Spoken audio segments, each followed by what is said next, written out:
When Daniel and Grace moved their family to a quiet town in search of a fresh start, they unknowingly awakened something ancient and vengeful. Hollow Creek harbors a sinister past, one that refuses to stay buried. As their children begin to hear whispers in the dark and eerie shadows creep through the halls, the family realizes their home is not just haunted, it's cursed. Desperate for answers, they unravel a chilling truth. Some nightmares never end. Some evils never rest. Learn more by watching and subscribing for more exciting stories. Daniel and his wife, Grace, had always dreamed of leaving the bustling chaos of Lagos for a quieter, simpler life. The cost of renting houses in Lagos had skyrocketed and they needed an affordable apartment that wouldn't be burdensome. When they found a grand but abandoned mansion in Hollow Creek, a small town on the outskirts of Lagos, they believed it was their chance for a fresh start. The house was an architectural marvel, a colonial-era building with thick mahogany doors and carved motifs that hinted at a history long forgotten. The price was suspiciously low, but Daniel, eager to move, saw it as a jackpot, and ignored the warnings of the old caretaker who whispered, "This house has a past." This turned out to be the biggest mistake of his life. If only he had asked, they should have at least wondered why such an edifice was not being occupied by anybody or even asked questions. At least someone should have acquired the property due to its shocking affordability, despite the inflation-ravaged Nigerian economy. To make it more suspicious, his landlord didn't show up to meet his new tenants. The first evening, as the sun set, they unpacked their belongings, their children, Jenna, Mike, and little Toby, running excitedly through the halls. The air felt still, unnaturally so. The neighbors had kept their distance, exchanging nervous glances but saying little. Grace felt uneasy. There was something about the silence, the way the wind didn't seem to touch this place. But Daniel reassured her. "It's just old superstitions," he said. That night, they slept soundly, unaware that their nightmares had just begun. The first night was uneventful until midnight. A faint tapping sound echoed through the wooden halls, rhythmic, deliberate. Grace woke up first, her heart pounding. She turned to Daniel, but he was deep in sleep. The sound grew louder, shifting from the ceiling to the floor. Goosebumps crawled up her arms as she tiptoed out of bed, following the noise to the hallway. The flickering light bulbs above cast eerie shadows on the wall. She reached the kitchen, only to find nothing. The house stood silent again. The next morning, she mentioned it to Daniel, who laughed it off. "Probably just rats," he said. But that evening, the sounds returned, this time accompanied by whispers. Soft, eerie murmurs floated through the house, carried by the wind. Grace felt a chill run down her spine. "Did you hear that?" she whispered to Daniel. He shook his head. "You're imagining things," but she wasn't. And she wasn't the only one who heard them. Little Mike had always been a quiet, observant child. But after their second night in the house, he changed. He no longer ran around with his siblings. He sat for hours in a corner, staring at the walls, mumbling under his breath. "Who are you talking to, sweetheart?" Grace asked him one evening as she tucked him into bed. Mike's lips curled into a strange, almost knowing smile. "The man in the dark," he whispered. Grace's blood ran cold. "What man?" she asked, trying to keep her voice steady. Mike just shrugged, turning to face the wall. "He says we can never leave." That night, Grace lay awake, staring at the ceiling. There had to be an explanation. But deep inside, something told her their new home was hiding something dark. And whatever it was, had already noticed them. Daniel often worked late, leaving Grace alone with the children in the evenings. That night, she put them to bed as usual. As she stepped out of their room, the hallway lights flickered. The air turned icy. And then, she saw it, a shadow. Tall and unmoving. At the end of the hallway, near the staircase. Its silhouette was clear against the dim glow of the lamps. It didn't move. It didn't breathe. Grace's heart pounded. She blinked, and it was gone. She rushed into her room and locked the door, pressing her back against it. Maybe she was just tired. Maybe it was her imagination. But the air in the house felt heavier, thick with something she couldn't explain. She crawled into bed, clutching the covers, whispering prayers her grandmother had taught her back in Enugu. But even those words didn't bring comfort. Because something was watching them. And now, it knew she had seen it. Days passed, but the tension in the house only grew stronger. Grace felt it, and so did the children. Jenna refused to sleep alone, claiming she heard scratching from the walls. Even Daniel, ever the skeptic, admitted feeling a strange unease. It was as if the house itself was breathing, waiting. One evening, as Daniel explored the basement, he found something odd, a door, locked with thick, rusted chains. There was no keyhole, no markings. Just a single, cryptic engraving in Yoruba that read, "Beware those who disturb the slumbering." He yanked at the chains, but they wouldn't budge. That night, the knocking in the walls returned. Louder. More insistent. But this time, it wasn't just knocking. It was something else. Mike's condition worsened. He refused to eat, his skin grew paler, and his eyes no longer carried the innocence of a child. Grace watched helplessly as he spent hours talking to empty spaces, his tiny fingers tracing invisible shapes on the wooden floors. "Who are you talking to?" she asked again one afternoon. Mike turned to her, his pupils dark as night. "The man under the floor," he answered. Grace nearly dropped the bowl she was holding. "What man?" she asked, her throat dry. Mike simply pointed at the ground. "He's waiting for us." A cold shiver ran through Grace's body. She grabbed Mike and held him close, whispering prayers under her breath. But it was too late. The house had already claimed him. And now, it was coming for the rest of them. One afternoon, while searching the dusty shelves of the mansion's study, Grace stumbled upon an old, worn-out book. The leather cover was cracked, and the pages were yellowed with age. She opened it carefully, realizing it was a diary. The first few pages contained mundane notes from decades ago, but as she flipped further, the entries grew disturbing. December 10, 1975, "I hear them in the walls. Their whispers follow me everywhere. The night is never silent." March 3, 1976, "I saw it today. A shadow at the end of the corridor. It does not belong to this world." May 20, 1976, "They said the land was sacred, that no man should live here. I was foolish. Now, I fear it is too late." A chill crept down Grace's spine.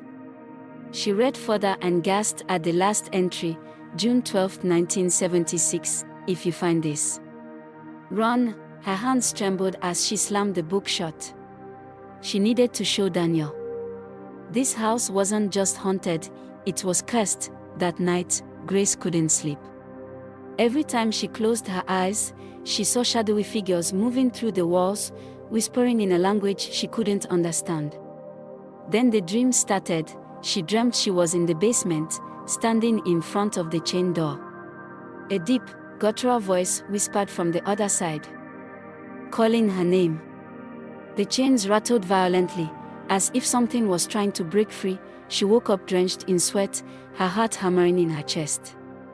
Beside her, Daniel stirred in his sleep, mumbling incoherently. Grace leaned closer. He was whispering the same words she had heard in her dream. Words in Yoruba she had never spoken before. She shook him awake, but when he opened his eyes, they weren't his own. They were black, lifeless voids. And then, he spoke. "He is coming." The temperature in the house plummeted the next morning. Jenna complained of icy fingers brushing against her skin, even though no one was near her. Toby refused to come out from under his blanket, saying the shadows were watching him. As Grace walked past a mirror in the hallway, she stopped. Her reflection lagged behind, moving a second too late. She felt a sudden, icy grip on her arm. She spun around, But there was nothing there. She ran to Daniel, desperate to leave. "We need to go, now," she pleaded. But he shook his head. "We are not running from shadows. They are not shadows, Daniel. They are real. They are in this house, and they want us," he sighed, rubbing his temple. "We can't just leave. We put all our money into this place. It's just stress, Grace. We'll be fine," but Grace knew better. The house wasn't going to let them leave. That night, Jenna woke up screaming. "He was here. He was watching me," she sobbed, pointing to the doorway. Daniel ran in and flicked on the light. There was nothing there. Grace, now frantic, demanded they leave immediately. But as Daniel turned to reassure her, his face paled. For a brief second, in the dim hallway, they both saw it, a towering figure, blacker than the night itself, standing just beyond the glow of the lamp. It was watching them. And it was smiling. That same night, a loud bang echoed through the house. The locked basement door, the one that had been chained shut since they moved in, had swung open. Daniel, trying to prove his skepticism, grabbed a flashlight and stepped inside. The air was thick, damp, and smelled of decay. Cobwebs clung to the walls, and the wooden steps creaked under his weight. As he reached the bottom, his flashlight flickered, casting erratic shadows on the walls. Then, he saw it. Hundreds of names were carved into the wooden planks. Names of people long forgotten. And then, his breath caught. His own name was there. Below it, freshly scratched into the wood, was Grace's name. And then Jenna's. And Mike's. And Toby's. He stumbled back, his heart pounding. A voice whispered from the darkness, "You should not have come." The next day, Grace visited an elder in town, desperate for answers. The old woman's face darkened when she heard where they lived. "No one stays in that house," she whispered. "It belongs to the cursed. Those who enter do not leave unchanged." Grace pressed further, her voice shaking. "What happened there?" The elder sighed. "Long ago, that land was a sacred place, home to the spirits of the forgotten. A man, greedy for power, built that house upon the land and disturbed the spirits. He thought he could control them. But he was wrong. They consumed him. And ever since, they hunger for more." Grace's stomach twisted. "How do we stop it?" The elder shook her head. "You don't stop it. You run. Before it's too late." That night, Mike's condition worsened. His eyes darkened, his voice changed. He no longer sounded like a child. "He's inside me," he said in a deep, unfamiliar tone. Grace wept as she held him. "We have to leave, Daniel." But when Daniel tried to gather their things, the house fought back. Doors slammed shut. The windows locked themselves. The walls seemed to breathe, whispering in Yoruba, words neither of them understood. Mike laughed, but it wasn't his laugh. It was something else. Jenna screamed as the shadows in her room stretched and curled towards her. Grace yanked the door open and pulled her into her arms. They ran down the hallway, but every exit was blocked. The house would not let them leave. Daniel grabbed a chair and smashed the front window, but the glass did not break. It rippled like water, distorting his reflection. He pounded against it, desperation rising. "Let us out!" A deep, guttural laugh echoed through the house. The whispers grew louder. The air turned suffocating. The floorboards rattled as if something beneath them was trying to break free. The spirits wanted a sacrifice. "Someone had to stay. It has to be me," Daniel said, his voice shaking. Grace grabbed his arm. "No. We'll find another way. There is no other way." He turned to Mike, whose eyes were black as night. "It wants him, Grace. I won't let it take our son." He kissed her forehead, whispered words of love, and then stepped back. "Take me instead." "Let them go." A chilling silence followed. Then, the shadows lunged, wrapping around Daniel like hungry tendrils. He gasped, eyes wide, and then, he was gone. Grace collapsed, sobbing. But then, a memory struck her. The elder's words, "Fire cleanses the cursed." With trembling hands, she grabbed the lantern from the hallway table and smashed it onto the ground. Flames erupted, licking up the walls. The house groaned, as if alive. As the fire consumed it, the shadows screamed. The walls shook violently. The whispers turned to agonized wails. The back door burst open. Without looking back, Grace grabbed her children and ran. Smoke filled their lungs, but they didn't stop. They stumbled into the night as the house collapsed behind them, swallowed by the flames. As the fire died, so did the whispers. Hollow Creek was silent once more. Days later, Grace returned to the site. Nothing remained of the house but ashes. But as she turned to leave, something half buried in the dirt caught her eye. A child diary. She picked it up and flipped to the last page. The ink was smudged, but one sentence stood out: "You may have escaped, but we are never gone." Her blood ran cold. Mike was different now. His eyes lingered too long on shadows. Sometimes, he whispered in his sleep in a language no one understood. The family moved far away, but the nightmares followed them. One night, Jenna screamed in her sleep. Grace ran to her room, only to find her daughter sitting up in bed, eyes wide, whispering. They never left. One evening, as Grace tucked Toby into bed, she noticed something under his pillow. A folded piece of paper. With trembling hands, she opened it. The words were written in a dark, familiar scrawl. "We are coming back." She turned to wake Daniel, but then she remembered Daniel was gone, and as she turned back, she saw it. A shadow, darker than the night, standing at the foot of her bed. Smiling. Months had passed since the fire consumed the house, but the nightmares never stopped. Grace and her children relocated to Abuja, hoping for a fresh start. She tried to ignore the subtle signs, the flickering lights, the whispers in the night, the way Mike would stare at empty spaces for too long. One evening, Grace received a call from an unknown number. Hesitantly, she answered. A voice, low and chilling, whispered, "Did you really think you could run?" The line went dead. Her hands shook as she placed the phone down. Something told her the nightmare was far from over. Jenna had been struggling in school. Teachers complained that she was distracted, staring at nothing, barely speaking. At home, she would lock herself in her room, whispering under her breath. One night, Grace found Jenna standing in front of the bathroom mirror, unmoving. "Sweetheart." Grace called softly. Jenna didn't respond. Instead, she raised a trembling hand and pointed at the mirror. "They are back," she whispered. Grace's breath caught. She looked into the mirror.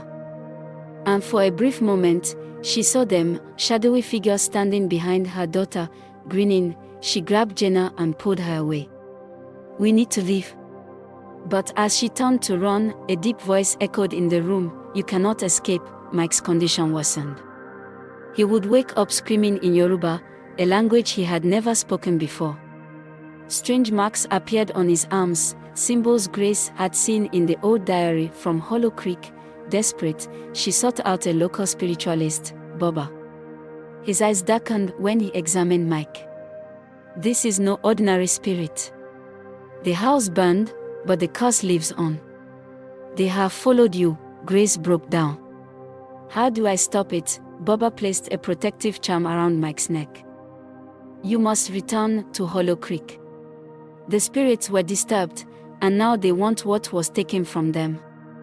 There is only one way to end this." Despite every fear, Grace knew she had no choice. She packed her bags, took her children, and drove back to the place she swore she would never see again. Hollow Creek was as desolate as ever. The land where the house once stood was now nothing but ashes. But as she stepped out of the car, the wind carried a familiar whisper. "We've been waiting." Toby clung to her dress.